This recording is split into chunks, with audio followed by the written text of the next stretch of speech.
Good evening. So good to be with you this evening. My wife and I just got back this afternoon from a wonderful retreat, deacon retreat at the monastery in Coleman. And like every time I go on a retreat, I don't sleep well, so I'm very tired this afternoon. But such a wonderful time. And I tell you, retreats are wonderful. It was like God was speaking to me the whole time. And we have always had a plug for Cursillo Weekend. There's a Cursillo Weekend coming up, women retreat coming up in March 23rd to the 26th. We have 15 women confirmed.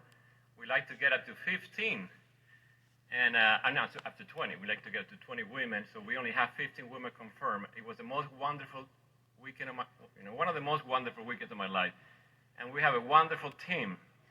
And guess who is a priest for the weekend? Right there. And we have 5 women already confirmed from Mercy Parish. My wife is the rectora. We have a women team of 19 women already prepared, and these women are wonderful. They're on fire. These women are on fire right now. I met with them, and they can't wait to do this weekend.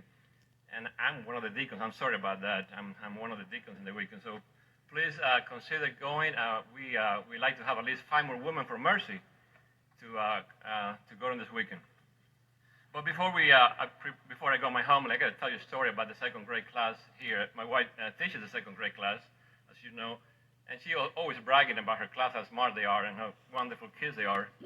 So she was questioning, and she asked them, if I spend my money helping the poor and feeding the homeless and giving money to Mercy Parish, will that get me into heaven? This smart little boy says, no, Mrs. Padron, no, that's not going to do it. So then she says, what if I went to Africa on a mission trip for 2 years and I spread the gospel, the good news to all the people and love everyone in Africa and tell them about the love of Jesus? Will that get me into heaven? Same little boy said, no, Mrs. Padron, that won't do it. Then she says, what if I practice the Beatitudes and try to become more like Jesus every day and became more like him? Would that get me into heaven? Same little boy said, no, Mrs. Padron, that's not going to do it. So my wife's getting tired now. She said, well, tell me, how do we get into heaven? Little boy says, first, Mrs. Padron, you have to die.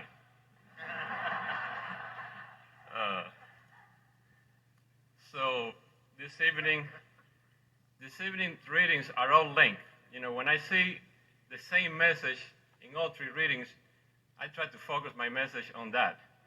And today, like it was about a year ago when I gave the homily, right before Lent, I think it was right before Lent last year, it was all 3 messages were linked to the same message as today. All 3 messages are linked to humility. That is what we notice in those 3 messages. And I think the church is so smart, so wise that she knows Lent is coming soon, like it was last year. So she's giving us a focus to focus on what to improve, what to focus on, what do we need, because I want to tell you, we all have this problem with pride. I know I have. I confess this every time I go to confession about my pride. It's something that we inherit from our original parents. It's the worst vice. It's a reason that you see all these imperfections and all these bad things that you see in our world today. Is pride. Pride is the main reason. So I just read you the Beatitudes from the Gospel of Matthew. That's a long version. It's 9 Beatitudes. In Luke, there's a shorter version. It's only got 4 Beatitudes. But if you notice, the very first Beatitude is, blessed are the poor in spirit. Poor in spirit is humility. Humility. And the focus of Matthew is more of a spiritual focus than in Luke. But there is another set of Beatitudes besides those 2. You know, as you know, the Beatitudes were given by Jesus to his followers at the greatest sermon of all time, right? But there is another set of Beatitudes you probably never heard before from the devil. The devil has his own set, and I want to read you his set. This is what the devil says in his beatitude. Blessed are those who are prideful. Soon they will stop going to church. They will be my missionaries. Number one, beatitude from the devil. Number two, it says, blessed are those who are too tired, too busy, too distracted to spend an hour once a week with their fellow Christians in church. They are my best workers. Blessed are those who wait to be asked and expect to be thanked. I can use them in my business. Blessed are those who sow anger and trouble. They are my beloved children. Blessed are those who have no time to pray, for they are mine. Blessed are those who gossip, for they are my secret agents. And finally it says, blessed are you when you read this and think it has everything to do with other people and nothing to do with you. I have you right where I want you. So notice, Jesus is asking us to be humble. But just like the devil does just the opposite. Whatever Jesus says, he does the opposite. So he wants us to be prideful. You know, and in the first reading from this prophet, Zephaniah, he's one of the 12 minor prophets. And it's not minor because he's not important. It's just that he didn't write as much as the major prophets. The major prophets are like Isaiah, Daniel, Jeremiah, Ezekiel.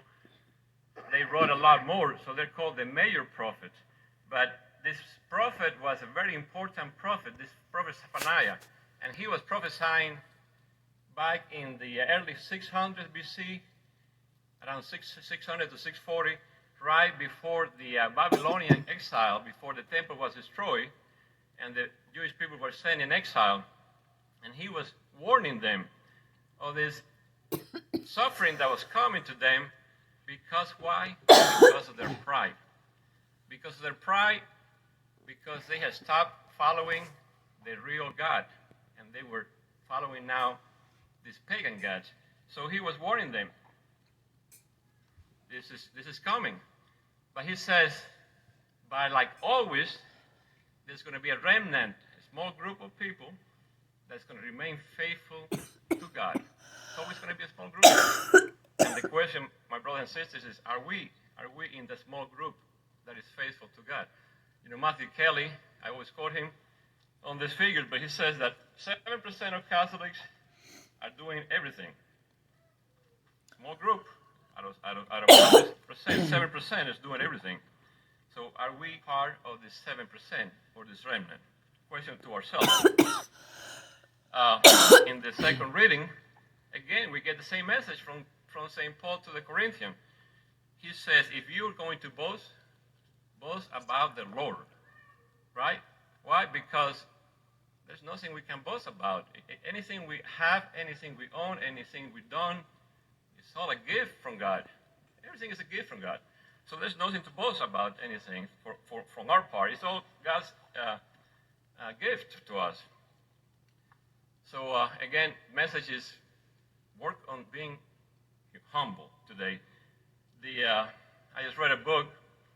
I gave it to Father. A friend of ours gave us this book to read. And it's called From Christendom to Apostolic Mission. It's published by University of Mary from North Dakota. And it's a Catholic college. And there's many important messages in this book, and I just want to give you a few. So one of the messages in the books is that Western culture is not really longer anymore Christian. We have become secular. So words don't work like it used to in the past. He's saying we have to become witness. Every one of us has to become a witness of Christ so that our words can function, can work. Words by themselves don't work. In the Crusader Weekend, we learn, make a friend, be a friend, bring a friend to Christ. We have to witness to these people before we can bring them to Christ. But again, what's happened to our world, what happened to our Western culture is pride. It's pride.